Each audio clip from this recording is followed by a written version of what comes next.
Hello everyone, I'm Celine and I became a manager in retail FMCG before I turned 25. And no, I did not have any degree from the top global business school. I did not have any family connections as well. And it's not about being gifted. It's more about sick decisions that I make early in my career, things that more people can do, but they don't. So let me share them with you.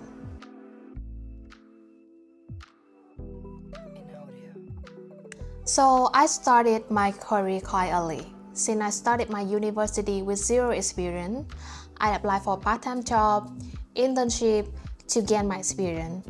I also printed BOSM, delivered some sampling kit by myself, and did so many reports that no one ever read. I once handled 3 different part-time jobs at the same time with a very minimum wage. There were days that I questioned myself, is it even worth it? But I kept showing up. I asked myself one question: what can I do today that others are not willing to do? And that question changed everything.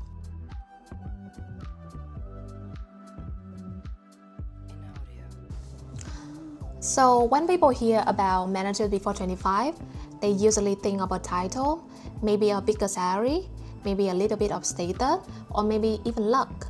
But here's what no one tells you. The moment you become a manager, it stops being about you. It becomes about your team. It's about the deadline that you did not set for, the pressure that you did not ask for ever, the result that you're fully responsible for. For me, getting promoted wasn't the prize. Well, never the prize. It was the start of a much harder game, the one that required more humility, more clarity, more resilience than I had ever known.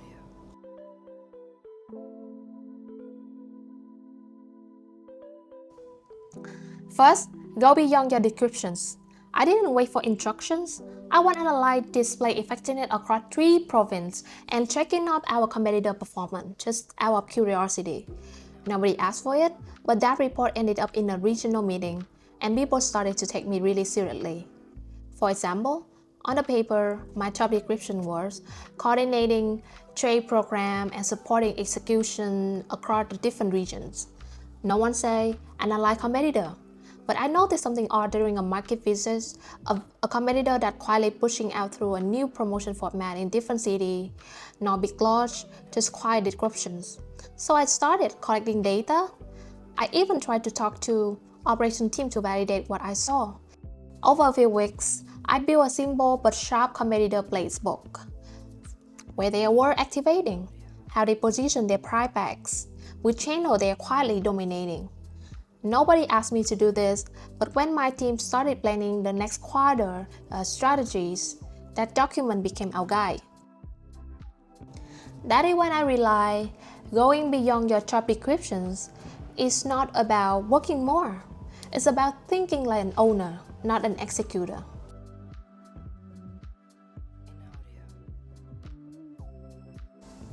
Secondly, be brave to speak up and be ready to take responsibility.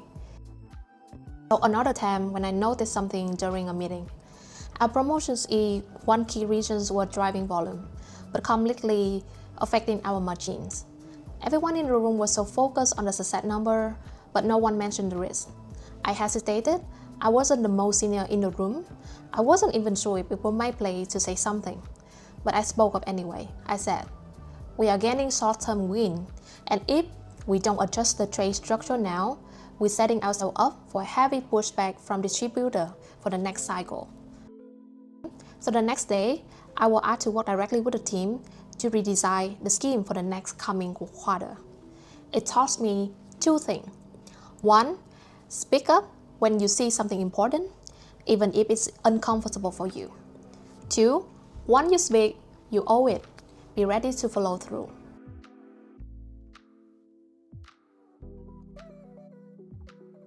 I think the next thing would be create a value before you ask. There was a time when our team were constantly firefighting during every campaign. Our supplier were not alive. Our selling plan keeps shifting. Our visibility is not enough. But no one had time to stop and fix the problem. A lack of clear visibility planning across functions. So I built a campaign readiness checklist at the mutual timeline, from commercial mechanic to BOSM deliver timeline, down to distributor prepping SOP. And I pilot it with some brain, and just some, quietly, it's work.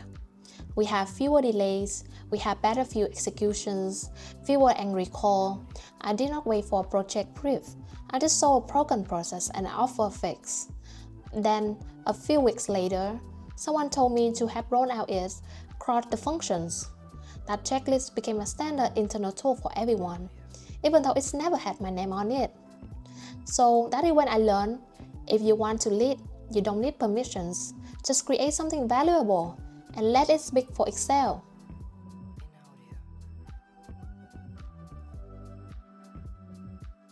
I noticed my boss was frustrated by misaligned report between different teams. So I built a dashboard that streamlined everything. Just small actions, but it created a big impact. That one got me into many cross-functional planning and got my trust off from my boss. So I think that the next time when you see something that your boss needs your help, you just need to can I do it? How to support you? How can I do it for you? You're just ready to support your boss and to manage the relationship with him, because at the end of the day, he's who your line managers, and the line managers help you to promote your work and your positions as well in the company. So if you want to move fast, you need to manage your boss. Remember, don't be afraid of your boss. You need to manage him. Just go for it, ask if you can help, and then try it.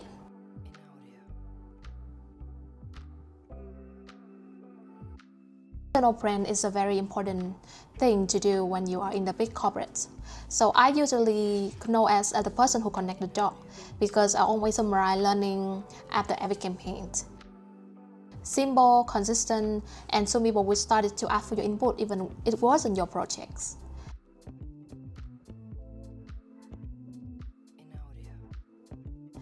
And the last but not least is use rejections as the raw material.